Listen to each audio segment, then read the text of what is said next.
Quando Cristo esteve na Terra, bom, primeiro que ele é o Senhor planetário, né? A gente precisa compreender Jesus da forma como o Espiritismo nos ensina o que ele é. Quando se desprendeu do Sol, aquela massa de poeira cósmica, de detritos, né, de vapor, se desprendeu do Sol e passou a girar em torno do Sol, criando ali uma órbita, o Cristo recebeu de Deus, do Senhor da natureza, o Senhor de todas as coisas, a responsabilidade de ali criar um planeta e cuidar dos bilhões de almas que futuramente viriam habitar para levá-los até Deus, né? Então, quando a gente pensa em nosso Senhor Jesus Cristo, ele era de corpo como o nosso, mas de uma alma nada parecida com a nossa, né? Sei lá, se a gente podia falar que ele era como se fosse o carvalho, aquela árvore imensa, gigantesca, que dá sombra, que dá folha, fruto, e nós a sementezinha. Se você pegar a semente de um carvalho, você não vê o carvalho ali. Você fala, nossa, mas o que é isso? Esse monstro saiu dessa semente aqui. Então, o Cristo é a árvore pronta. Nós somos a sementezinha.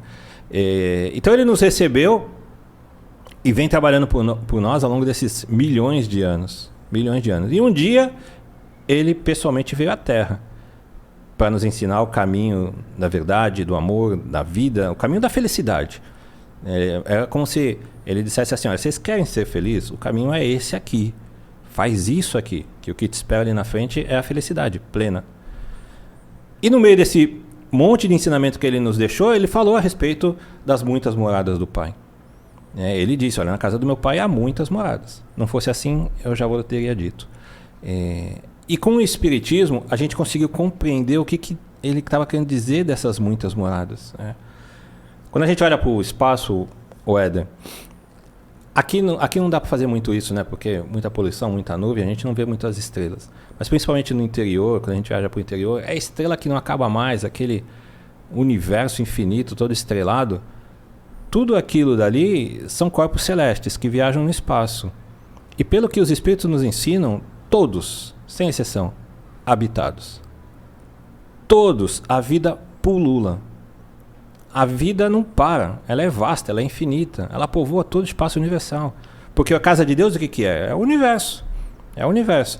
E essas estrelas foram colocadas lá para quê? Para a gente ficar olhando para elas? Não foi, né?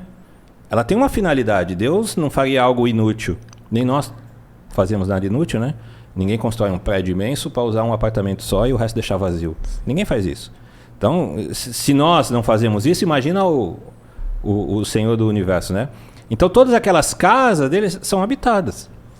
São habitadas, têm vida, têm seres inteligentes, alguns muito melhores do que nós, outros iguais a gente, outros inferiores a gente, mas todas elas habitadas. E aí veio o Espiritismo trazer para nós o que significava aquele ensinamento do Cristo de uma forma muito mais clara. Lá no livro Evangelho segundo o Espiritismo, logo no começo do Evangelho, tem um capítulo que fala sobre isso.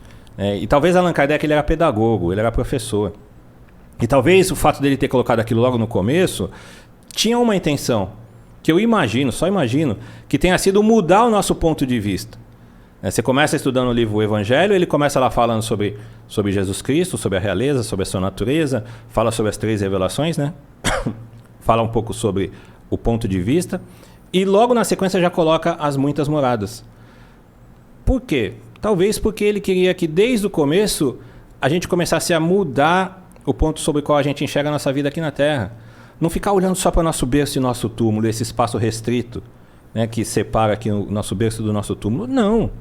Mas olhar para o espaço universal, olhar para a vida imortal que temos, olhar... Porque sem a imortalidade, os ensinos do Cristo não fariam muito sentido, né? Legal esse corte, né? Coloca aqui nos comentários o que você achou desse vídeo, sua opinião. E lembre-se de marcar aquele amigo querido que você sabe que vai se interessar por esse tema. Para você acompanhar o episódio completo, é só pesquisar Recomeçar Podcast Espírita. Se ficar alguma dúvida relacionada ao espiritismo, é natural. Procure ler as obras de Allan Kardec.